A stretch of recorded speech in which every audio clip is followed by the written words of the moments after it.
Leluhur itu kan pasti mencari bibit yang baik. Bibit yang baik itu akan mengeluarkan cahaya yang bagus. Nah kalau cahayanya nggak bagus ya malah mungkin dipilih leluhur kan gitu kan. Ketika ada orang yang sebenarnya sudah mempunyai genetika yang bagus dari kecil, tapi pada predikatifnya secara kesunyatan perjalanan hidupnya dia tidak mampu memperbaiki dan memproses diri untuk menjadi cahaya yang baik, maka leluhur itu akan lari mencari bibit yang lain. Namun ketika kita tidak punya genetika ya dari leluhur yang kita, tapi kita mampu melakukan secara predikatif dengan tindakan-tindakan dengan 5 kunci itu tadi, secara otomatis bisa tiba-tiba ger kok yang suara apa ini satu ya. Dan ketika kita mengharap jangan kita berharap-harap ini bentuk JDR malah leluhur itu nggak pengen orang yang ingin karena karsa itu timbul dari karsa itu nggak respect malah. nah, itu makanya dalam ilmu Jawa itu utamakan kewajiban daripada menuntut hak. Lah kewajiban yang dilakoni njaluk hak kan gitu. Iya kan gitu. Kedatangan leluhur tidak bisa diminta, karena ketika kita meminta harapan itu tumbuh dari karsa, dan karsa itu akan menghasilkan rasa pamrih. Gitu. Ujung-ujungnya apa jenenge yang namanya punya keinginan pamrih nah ini. Tapi bisa ya Mas Yunus, misalnya kita meminta tuh Mas ya nyadong lah, nyadong apa sih Mas? misalnya yang mendapat titisan lah, Gak bisa nggak karena bisa. itu pilihan Mas. Nah bagaimana kita agar menjadi orang yang terpilih, pilih imam. Iya iya. Nah, kita lakukan kewajiban dulu, jangan memikirkan hak. Ketika kita masih memikirkan hak, tidak ada ketulusan di dalam diri, karena ada tendensi ya, ono buntute gitu. Orang kalau mempunyai keinginan karena ada pasti ada buntutnya. Nah, orang tidak keturutan keinginannya, yang timbul apa? Orang kalau menginginkan sesuatu, kalau kita tidak tercapai sesuatu kan mesti buntutnya nyempak ya. Buntutnya nyampuk kiwa tengen ya. Nah gitu loh, tahu maksudnya? Nah, siap. gitu. Marah-marah, akhirnya ngomongin di belakang, wah gini, nah timbul pikiran negatif lagi, gitu. Timbul kebencian lagi, akhirnya timbul energi yang negatif, akhirnya energi negatif menghasilkan karma buruk. Nah karma buruk akhirnya kita mendapatkan karma ketika karma datang menyalahkan keadaan pada kelakuannya apa itu kan gitu. Makanya itu makanya lakukan tindakan berdasarkan kita kewajiban berdharma. Hidup itu kan harus punya berdharma itu adalah kewajiban. Nah, kewajiban itu didasari dari kesadaran diri. Nah, kenapa kita harus mempunyai kesadaran diri? Nah, apa urip ya mau tekojub apa sing gawe awake dhewe? Apa dunia iki sing gawe mbae dhewe. Nah, kesadaran diri apa loh? Kita makanya ketika kita menyembah lautan, kita ada yang menghina, bilang menyembah berhala. Yang menghina itu tidak tahu diri. Nah itu, iya kan? Ketika kita sedekah bumi dianggap itu kafir. Yang mengatakan itu adalah orang yang tidak tahu diri. Ya betul. Manggon aja butuh lama. Ya. Oh iya Mas Dinus. Makan tumbuhan tumbuh dari tanah. Kita makan sehari-hari, ya kita butuh. Kita sadari itu. Makanya aku pernah bilang, ketika kita minum itu kita sadari. Wah, rasanya kopi ini ya enak tenan ya. Nah, ini rasanya pahit tadi. Ya, rasanya sedap, apa sedap nikmat gitu. Nah, kok iso dadi kopi merbanek bahan. Ya, terus kita berdiam diri di bawah pohon dingin misalnya, wah seger banget, enak uwitan, enak uwitan ya panas ya. Kan kita sudah dihamemayuni kali sama itu tanaman. Makanya dengan keadaan seperti itu kita harus mempunyai pola pikir yang namanya hamemayu hayuning bawono. Nah, sedekah alam itu adalah hamemayu hayuning bawono. Nah, itu tumbuh dari mana hamemayu hayuning diri? Ketika kita bisa memayu hayuning diri, otomatis kita akan memberikan hamemayu hayuning bawono, juga hamemayu hayuning sasama atau sasona. Nah, kita menghidup. Oh ternyata ketika kita duduk di bawah pohon itu sejuk ya. Berarti penting kan.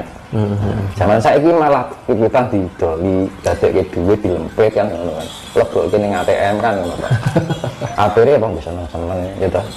Tukok WKI, tukok IQI, pergi, wah aku bisa di mobil, akhirnya juga ikuan diri. Oh aku bisa loh ini. Nah, ya. Orang kalau orang merasa mampu dari jalannya itu sudah lain. Iya. Gimana? Mau masuk ora duwe misalnya, mau nggak punya. Nah, ketika kaya, wah aku omongannya sudah bisa merasa mampu. Nah itu jebakan-jebakan yang seperti itu yang kita waspadai. Nah, itu makanya kan saya kembalikan pada ajaran budi pekerti luhur orang Jawa, ya kan. Makanya di zaman ini penagihan perjanjian eyang sabdo palem ini yang dikembalikan. Manusia harus bisa berhamemayu hayuning diri. Ketika manusia bisa berhamemayu hayuning diri, maka dia akan bisa mampu hamemayu hayuning bawono, hamemayu hayuning sasono. Hamemayu hayuning bawono itu apa?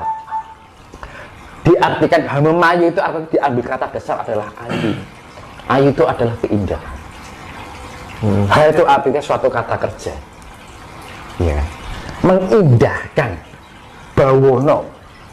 Kita mengindahkan alam semesta ini.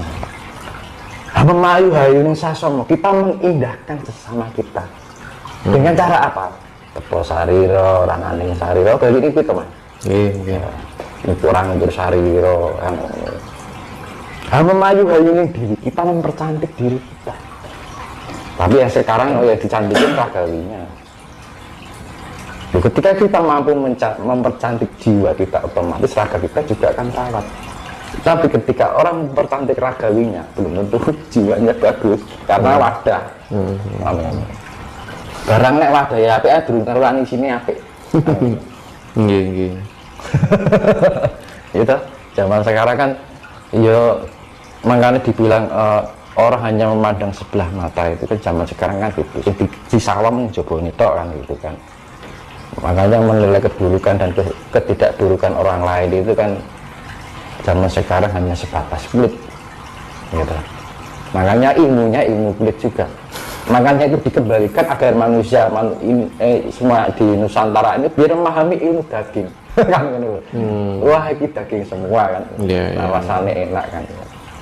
Nah, makanya seperti itu. Nah, makanya ini saya kembalikan dengan perjanjian yang sabdo palem dengan angka kunci 729 kalau disatukan jadi angka 9.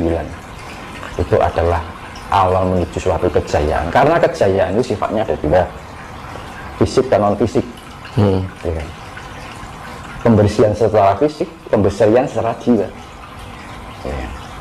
Nah, di dalam pewayangan itu disimbolkan senjatanya Antasena dengan Wisanggeni.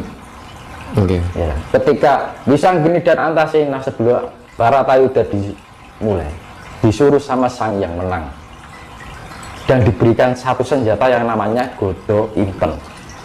Ya, untuk membunuh siapa? Batara Kala dan Batara Durga. Batara Kala dan Batara Durga itu adalah Angkara Murka. Nah, target utama dalam bencana korban ini yang menjadi pembersihan ini adalah Angkara Murka. Angkara itu keegoan, keemosional, keakuan. Angkara Murka itu adalah kemurkaan itu sendiri. merasa tidak cukup dengan apa yang ada. Makanya wong Jawa ngajak lu wong urip itu kudu narimo, kan gitu kan. Akeh sithik itu diterima. Nah, makanya kembali kenapa disimbolkan Godo Inten? Intan itu adalah logam paling keras, batu mutiara yang paling keras, ya kan. Dan ketika dilihat itu bening sekali, beningnya melebihi beningnya air malah, bahkan cahayanya bisa mengkilau, berkilau indah, keindahan. Nah, dengan kebeningan itu, kebeningan jiwa itu, orang akan mempunyai cahaya yang sangat indah sekali, ya. Dan bisa ketika mendapatkan cahaya, pancaran itu menjadi indah, pancawarna. Makanya kan berlian itu warnanya pancawarna, putih tapi bisa menghasilkan cahaya apa aja. Magic ini, ya kan? Kalau orang Jawa ngarani poncowarna, dalam arti aneka warna. Sana. Nah, dengan kerasnya itu, nah ini untuk memukul gada itu. Makanya di dalam Antaséna dan Wisanggeni itu gambarannya Isa Al-Masih membersihkan dengan jiwa itu, dengan cahaya kebeningan yang menghasilkan cahaya indah itu sendiri. Cahaya indah itu adalah kedamaian surgawi, nirvana, nirwana. Ya kan? Antaséna kebeningan ini. Nah, ini pemukul, ini simbol air yang keras. Nah, itu sifatnya fisik dan non fisik. Yang pertama dibersihkan secara jiwa, yang non fisiknya, yang si fisiknya adalah yaitu tadi. Antaséna itu ibaratnya kalau Wisanggeni itu Isa Al-Masih dengan pembersihan cinta kasih, ilmu cinta kasih. Nah, sing Antaséna itu yang disifatkan adalah Nabi Khidir, penguasa samudra. Lah Wisanggeni itu, makanya Wisanggeni dibilang itu titisannya sang yang menang. Mau dibilang Isa Al-Masih, kalau orang Nasrani dibilang putra Allah. Wis padha wae to. Antaséna itu Nabi Khidir penguasa samudra, ya wis plus. Air yang sifatnya keras. Nah, itu simbol dua sifat fisik dan non fisik. Maka di dalam pewayangan ini kedua peran itu diberikan senjata yang namanya Godo Inten. Yang keras untuk memukul yang keras, yang fisik untuk memukul yang itu dengan ada kata istilah muncul menang tan ngasorake, digdaya tanpa aji, dengan kasih itu sendiri. Ketika kita bisa menang tanpa ngasorake itu kita menang tanpa merendahkan, muruk tanpa bolo. Muruk tanpa bolo itu dengan kita sendiri, kita bisa merangkul semua, menciptakan kedamaian, kerukunan. Akhirnya tercipta keharmonisan, keharmonisan tercipta kedamaian.